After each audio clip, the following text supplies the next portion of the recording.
1558 उड़ीसा का पुरी इलाका मुगल सेना जगन्नाथ मंदिर को तोड़ने के इरादे से आगे बढ़ रही थी। घोड़े सर पर दौड़ रहे थे, तलवारें चमक रही थीं, लेकिन जैसे ही सेना मुख्य गर्भगृह की ओर बढ़ी, एक अजीब सा तूफान उठा। सूरज की रोशनी अचानक गायब हो गई और चारों ओर अंधकार छा गया। फिर सैनिकों ने देखा कि मंदिर के अंदर से तेज रोशनी आ रही है और रोशनी के साथ एक भयानक और डरावनी चीज उनके पास आ रही है। यह दृश्य इतना भयानक था कि कई सैनिक वहीं पर बेहोश हो गए और जो बच गए वो ऐसे भागे मानो उनके सामने मौत खड़ी हो। अब आप सोचिए कि क्या यह सिर्फ एक ऐतिहासिक घटना थी या फिर सच में भगवान जगन्नाथ ने अपने धाम की रक्षा की। पुरी का जगन्नाथ मंदिर एक ऐसा स्थान जो सिर्फ भक्ति का केंद्र नहीं बल्कि अनगिनत रहस्यों की चुप दुनिया है। क्या आपने कभी सोचा है कि क्यों इस मंदिर का ध्वज हमेशा हवा के विपरीत दिशा में उड़ता है और क्यों मंदिर के ऊपर लगे सुदर्शन चक्र हर दिशा से ऐसा लगता है मानो आपको ही देख रहा हो। यहां तक कि प्रसिद्ध किताब भविष्य मलिका में इस मंदिर को लेकर कलयुग की कई भविष्यवाणियां की गई हैं, जो कि सारी की सारी सच हुई हैं। इनमें सबसे प्रसिद्ध है कोविड-19 यानी कि कोरोना की घटना। इस किताब में लिखा गया था कि जब मंदिर का सबसे पुराना पेड़ गिर जाएगा तब एक भयानक महामारी आएगी, और यह पूरी तरह सच भी हुई। यह सिर्फ एक घटना नहीं, ऐसी और भी कई घटनाएं हैं जो सच हुई हैं और सारी आपको चौंका देंगी। इस मंदिर के अंदर ऐसे और भी कई अनसुने और खतरनाक रहस्य छुपे हुए हैं जो आपके होश उड़ा देंगे। और सबसे बड़ा रहस्य है ब्रह्म पदार्थ का, यानी कि श्री कृष्ण का दिल।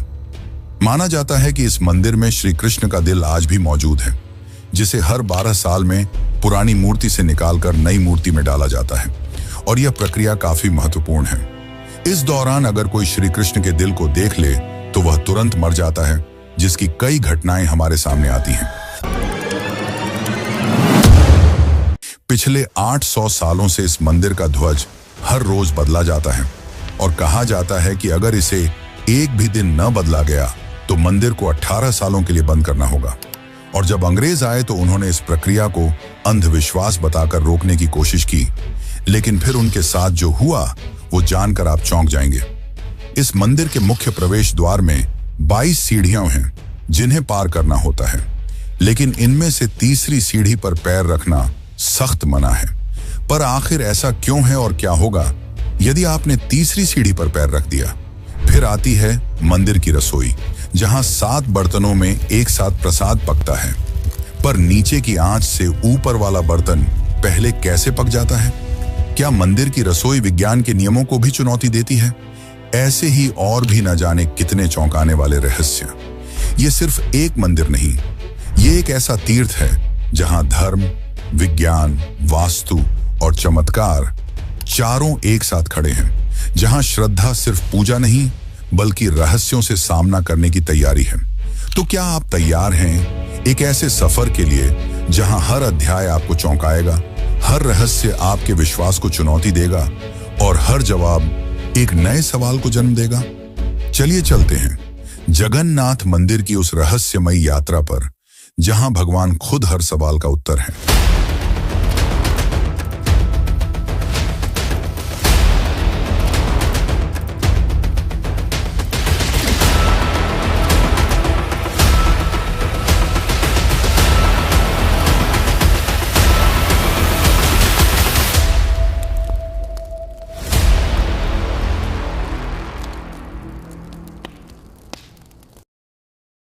जून 2015 रात को घड़ी में 12 बजते ही पूरी शहर की बिजली काट दी गई। ये कोई साधारण बिजली कटौती नहीं थी। इस बिजली कटौती का कारण था मंदिर के गर्भगृह में चल रही विचित्र घटना। मंदिर के मुख्य पुजारी इस अंधेरी रात में अपनी आंखों पर पट्टी बांधे और हाथ में एक मोटा दस्ताना पहने हुए अपने हाथों पर एक दिव्य पदार्थ लेकर भगवान की मूर्ति की ओर बढ़ रहे थे। ये कुछ और नहीं, श्री कृष्ण का दिल था, जिसे ब्रह्म पदार्थ भी कहा जाता है। ठीक 12 साल बाद यह प्रक्रिया आज मंदिर में फिर दोहराई जा रही थी, जहां भगवान जगन्नाथ की पुरानी मूर्ति से उनके दिल को निकालकर नई मूर्ति में लगाया जाता है। ये होता है भगवान के शरीर को बदलने का, लेकिन आत्मा को यथावत रखने का अनुष्ठान। माना जाता है कि यह मंदिर दुनिया का एकमात्र मंदिर है जहां भगवान आज भी जीवित रूप में बसते हैं, और जब उनका शरीर पुराना हो जाता है तो ठीक उसी तरह नया शरीर दिया जाता है जैसे कोई आत्मा नया जन्म लेती है। कहते हैं इस ब्रह्म तत्व को आज तक किसी ने नहीं देखा, और जिसने भी देखने की कोशिश की वो जिंदा नहीं बचा। नवकलेवर की रात जब पुरानी मूर्तियों से ब्रह्म तत्व निकालकर नई मूर्तियों में डाला जाता है, पुरी में कर्फ्यू जैसा माहौल बना दिया जाता है। पूरे शहर की बिजली काट दी जाती है, मंदिर को घोर अंधेरे में बंद कर दिया जाता है। मंदिर के अंदर होते हैं सिर्फ विशुद्ध ब्राह्मण, जिनका खानदान सदियों से यही कार्य करता आया है। उनकी आंखों पर पट्टी बांधी जाती है और हाथों पर मोटे दस्ताने पहनाए जाते हैं, ताकि वे ना देख सकें और ना ही महसूस कर सकें कि ब्रह्म पदार्थ है क्या। जब यह प्रक्रिया होती है तब मंदिर की सुरक्षा सीआरपीएफ के जवान करते हैं, और किसी भी व्यक्ति का मंदिर के अंदर जाना सख्त मना होता है। जब 2015 में यह अनुष्ठान हुआ था, तब एक पांडे ने उस ब्रह्म तत्व को हाथ लगा दिया था, जिसके बाद वह तुरंत ही बेहोश हो गया, और जब आंख खुली तो वह मानसिक रूप से पूरी तरह अस्थिर हो गया था। तो सवाल उठता है, ब्रह्म तत्व आखिर है क्या? क्या यह कोई दिव्य ऊर्जा है? क्या यह सिर्फ विश्वास है, या सच में कोई ऐसा अविनाशी पदार्थ मौजूद है जो युगों से युगों तक जीवित है? माना जाता है कि यह ब्रह्म पदार्थ काफी ज्यादा शक्तिशाली है, जिससे लगातार दिव्य ऊर्जा निकलती रहती है और हमेशा हल्का सा कंपन महसूस होता रहता है। प्रसिद्ध इंडियन आर्कियोलॉजिस्ट प्रवीण मोहन के हिसाब से श्री कृष्ण सिर्फ एक इंसान नहीं बल्कि एक सुप्रीम बीइंग थे। उनके मुताबिक ब्रह्म पदार्थ, जिसे कृष्ण का दिल भी कहा जाता है, वह असल में एक आर्क रिएक्टर है, यानी कि एक ऐसा डिवाइस जो भयंकर स्तर की ऊर्जा उत्पन्न करता है। उन्होंने यह तक बताया कि क्यों जगन्नाथ की मूर्तियों को लकड़ी से बनाया जाता है। उनके अनुसार लकड़ी बिजली को कंडक्ट नहीं करती, जिस कारण वह ब्रह्म पदार्थ से निकलने वाली इलेक्ट्रोमैग्नेटिक एनर्जी को रोक लेती है। वैसे तो माना जाता है आज तक इसे किसी ने नहीं देखा है, पर आज से करीब 50 साल पहले एक व्यक्ति ने दावा किया था कि उसने इस हृदय को देखा है। उसने कहा कि हृदय चांदी की तरह तरल बह रहा था, और यही तरल लकड़ी को कमजोर कर देता है, जिस कारण हर 12 साल में मूर्तियों को बदलना पड़ता है। उस व्यक्ति ने यह तक कहा कि जब उस हृदय को प्रकाश में लाया गया तो वह चक्र की तरह घूमने लगा और जोर से कंपन करने लगा, यानी कि जब इस ब्रह्म पदार्थ को रोशनी मिलती है तो यह और भी ज्यादा सक्रिय हो जाता है, जो कि खतरनाक साबित हो सकता है। जिस कारण हर बार जब इसे पुरानी मूर्ति से नई मूर्ति में बदला जाता है तब पूरी शहर की बिजली काट दी जाती है। विज्ञान के लिए आज भी यह एक चौंकाने वाला रहस्य है जिसे कोई समझ नहीं पाया, लेकिन भक्तों के लिए यह उनके श्री कृष्ण हैं, उनका दिल है, जिस कारण हर दिन लाखों की तादाद में भक्त भगवान जगन्नाथ के दर्शन करने आते हैं। वैसे क्या आपको पता है कि जब श्री कृष्ण की मृत्यु हुई तब पांडवों ने उनके शरीर को जला दिया था, पर फिर कैसे उनका हृदय बच गया और वह पुरी तक कैसे पहुंचा? और इस भव्य मंदिर की रचना किसने की? आखिर कौन था जिसने बड़ी ही चमत्कारी तरीके से भगवान जगन्नाथ की मूर्ति बनाई? तो चलिए जानते हैं अब इस रहस्यमयी और रोचक घटना को, जो आपको इंटरनेट और किताबों में नहीं देखने को मिलेगी। लेकिन उससे पहले अगर आपको वीडियो अच्छी लग रही है तो इसे लाइक करके कमेंट में जय जगन्नाथ जरूर लिखें। आज से करीब 5000 साल पहले महाभारत युद्ध के पश्चात चारों तरफ केवल लाशें ही पड़ी थीं। लाखों पड़े शव और कौरवों के विनाश ने सबको झकझोर दिया। कौरवों की माता गांधारी ने इस विनाश का कारण श्री कृष्ण को बताया। उनके हिसाब से अगर श्री कृष्ण चाहते तो यह युद्ध होता ही नहीं, पर उन्होंने ऐसा नहीं किया, जिसके कारण क्रोधित होकर गांधारी ने कृष्ण को श्राप दिया, गिना, जिस प्रकार मेरे वंश का विनाश हुआ है ठीक उसी प्रकार तुम्हारे भी वंश का विनाश हो जाएगा। इस श्राप के 36 साल बाद जब एक दिन श्री कृष्ण जंगल में विश्राम कर रहे थे, तब एक शिकारी ने उन्हें हिरण समझकर उन पर तीर चला दी, और जैसे ही तीर श्री कृष्ण के पैरों पर जाके लगी, उन्होंने इस लोक को छोड़ दिया और मृत्यु को स्वीकार किया। और माना जाता है कि उनके मृत्यु के साथ ही पूरी द्वारका नगरी पानी में समा गई, जिससे उनका पूरा वंश समाप्त हो गया। माना जाता है कि जब शिकारी ने उन्हें गलती से मारा तो उसे बहुत पछतावा हुआ और उसने श्री कृष्ण से माफी मांगी, पर श्री कृष्ण ने बताया कि ये मेरे ही कर्मों का फल है। उन्होंने समझाते हुए कहा कि पिछले जन्म में तुम महान वानर राजा बाली थे, जिसे मैंने ही राम अवतार में छल से मार दिया था, और उसी कारण आज तुम मेरे मृत्यु का कारण बने। माना जाता है कि जब श्री कृष्ण की मृत्यु की खबर पांडवों को मिली तो उन्होंने पूरे रीति रिवाज से श्री कृष्ण का अंतिम संस्कार किया, और जब उनके शरीर को जलाया गया तो उनका पूरा शरीर पंचतत्वों में विलीन हो गया, परंतु उनका हृदय बच गया और जलने की बजाय और भी अधिक ऊर्जा से धड़कने लगा। इसी हृदय को बाद में ब्रह्म पदार्थ कहा गया। अर्जुन ने इस हृदय को लकड़ी के मंच पर रखकर नदी में बहा दिया। काफी लंबे समय तक बहने के बाद यह ब्रह्म पदार्थ उड़ीसा के समुद्र तट पर पहुंचा। उस समय उस तट पर सबरा जनजाति समुदाय के लोग रहा करते थे। उस जनजाति के मुखिया विश्ववसु ने जब इस ब्रह्म पदार्थ को देखा तो वे इसकी ऊर्जा और दिव्य प्रकाश से प्रभावित हो गए। उन्होंने तुरंत ही पहचान लिया कि यह भगवान के ही रूप हैं, और उन्होंने इसे नील माधव के रूप में पूजना शुरू कर दिया। उसी समय मालवा के राज्य में राजा इंद्रद्युम्न राज्य किया करते थे। वे भगवान विष्णु के काफी बड़े भक्त थे। एक दिन उन्होंने नील माधव के दर्शन करने की इच्छा व्यक्त की और उन्हें ढूंढने लगे, और यही आगे चलकर जगन्नाथ के निर्माण की आधारशिला बनी। जैसा कि मैंने बताया, राजा इंद्रद्युम्न विष्णु के परम भक्त थे, और एक रात स्वयं भगवान विष्णु उनके सपने में आए और उन्हें कहा कि वे उनकी दिव्य मूर्ति नील माधव को ढूंढें और उनके लिए एक भव्य मंदिर का निर्माण करें। श्री हरि विष्णु ने उन्हें यह भी बताया कि यह ब्रह्म पदार्थ उन्हें नीलांचल पर्वत में मिलेगा, जिसके पश्चात राजा ने अपने ब्राह्मण पुजारी विद्यापति को आदेश दिया कि वह इस मूर्ति को ढूंढ निकाले। विद्यापति कई दिनों तक नीलांचल पर्वत के अलग हिस्सों में इसकी तलाश करते रहे, और तब जाकर अंत में उन्हें पता चला कि इस मूर्ति को आदिवासी मुखिया विश्ववसु ने एक गुफा में छुपा कर रखा है, और वे दिव्य रूप से उसकी पूजा करते हैं। जब विद्यापति ने इसके दर्शन करने की अनुमति मांगी, तब विश्ववसु ने यह कहकर मना कर दिया कि यह उनके जाति का निजी मामला है। जिसके बाद विद्यापति ने चालाकी दिखाई और विश्ववसु की पुत्री ललिता से विवाह कर लिया। अब विद्यापति ने ललिता की मदद से विश्ववसु को मनाया और वे उस गुफा की ओर चल पड़े। जैसे ही विद्यापति ने उस नील माधव की मूर्ति को देखा, वे उसकी ऊर्जा से काफी ज्यादा प्रभावित हुए और उन्होंने तुरंत ही यह बात राजा इंद्रद्युम्न को बताई।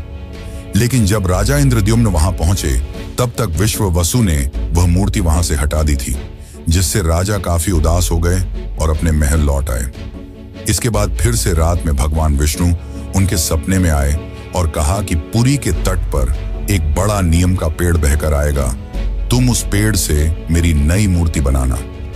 वह पेड़ काफी बड़ा था, जिसे उठाना आसान नहीं था। आखिर में जैसे तैसे वे पेड़ को महल तक ला पाए, लेकिन अब सवाल यह था कि इनसे भगवान की मूर्ति कौन बनाएगा। बहुत से कारीगरों ने इस पेड़ से मूर्ति बनाने की कोशिश की, लेकिन सब असफल रहे। उन्होंने कहा कि पेड़ इतना ज्यादा मजबूत है कि हमारे छेनी हथौड़ी का उस पर कोई असर नहीं हो रहा। यह सुनकर राजा काफी परेशान हो गए। तभी एक दिन भगवान विश्वकर्मा एक बूढ़े साधु के रूप में वहां पधारे और उन्होंने कहा कि वे ये मूर्ति 21 दिनों में बनाकर देंगे। राजा काफी प्रसन्न हुए, पर उस बूढ़े आदमी ने एक शर्त रखी।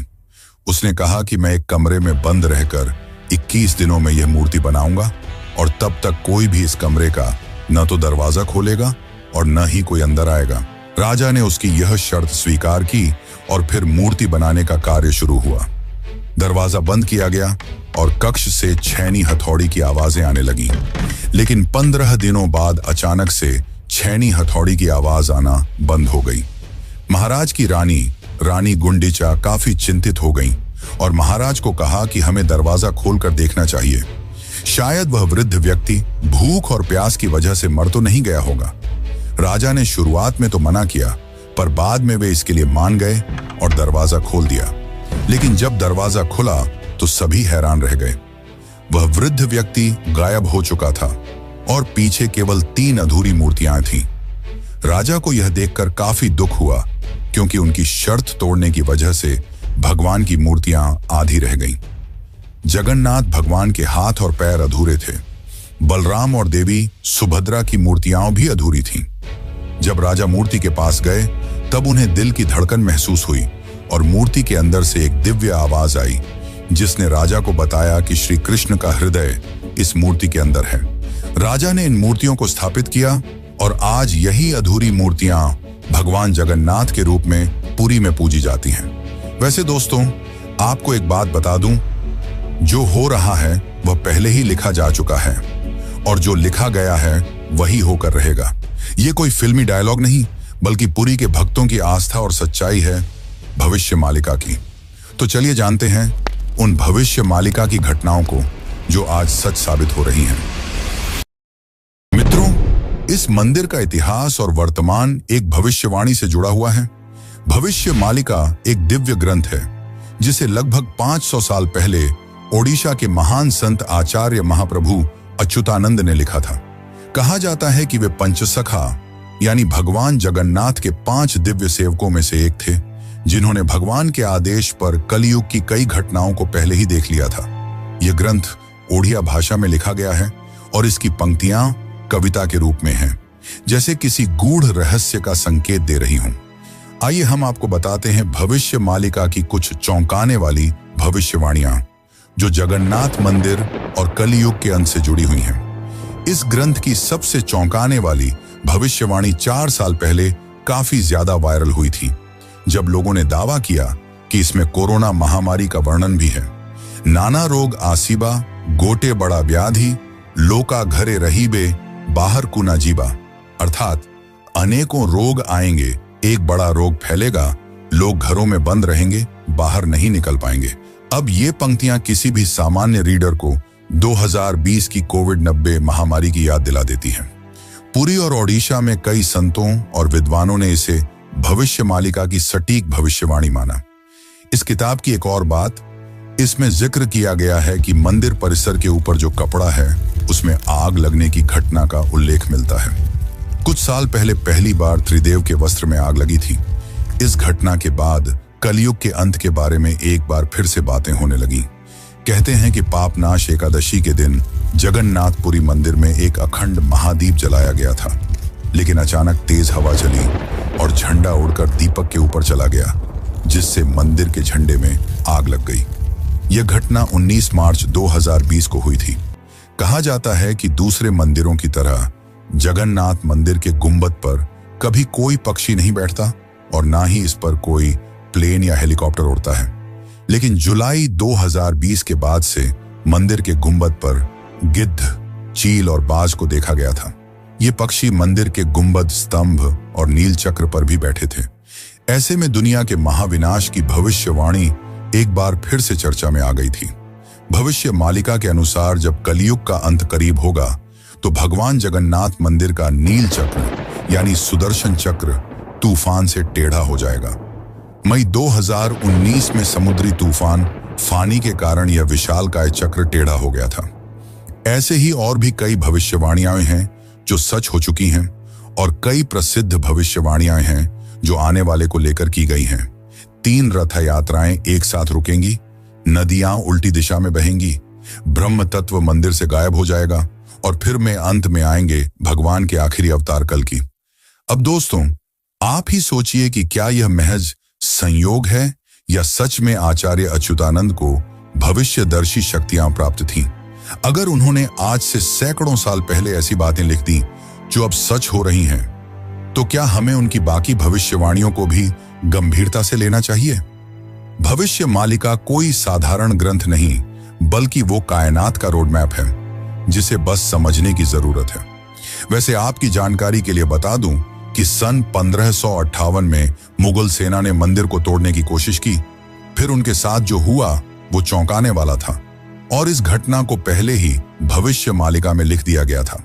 और साथ ही भविष्य मालिका में अंग्रेजों को लेकर भी यह कहा गया था कि गोरे आएंगे और मंदिर को बंद कराने की कोशिश करेंगे। तो चलिए अब जानते हैं कि जब मुगल सेना ने मंदिर पर आक्रमण किया तो क्या हुआ और कैसे ब्रिटिशर्स ने भक्तों की श्रद्धा को अंधविश्वास बताकर मंदिर को बंद करने की कोशिश की। लेकिन उससे पहले चैनल को सब्सक्राइब जरूर कर लें। यह आपके लिए तो फ्री है, पर इससे हमारी काफी मदद हो जाती है। सन 1558 उड़ीसा के पूरी इलाके में घना अंधकार छाया हुआ था, पर वो अंधकार आसमान में नहीं, लोगों के मन में था। क्योंकि इस बार कोई साधारण लुटेरा नहीं, मुगल सेना खुद मंदिर को गिराने के इरादे से आ रही थी। कला पहाड़ नाम का अफगान जनरल, जो तब बंगाल का गवर्नर था, उसकी क्रूरता इतनी बदनाम थी कि उसका नाम सुनकर ही लोग कांप उठते थे। कहा जाता है कि वो सनातन धर्म और मंदिरों से विशेष नफरत रखता था। उस दिन उसकी फौज पूरी ताकत के साथ पुरी की ओर बढ़ी। घोड़े सर पर दौड़ रहे थे, तलवारें लहराई जा रही थीं और मंदिर की शांति में एक भयंकर आंधी की आहट आने लगी।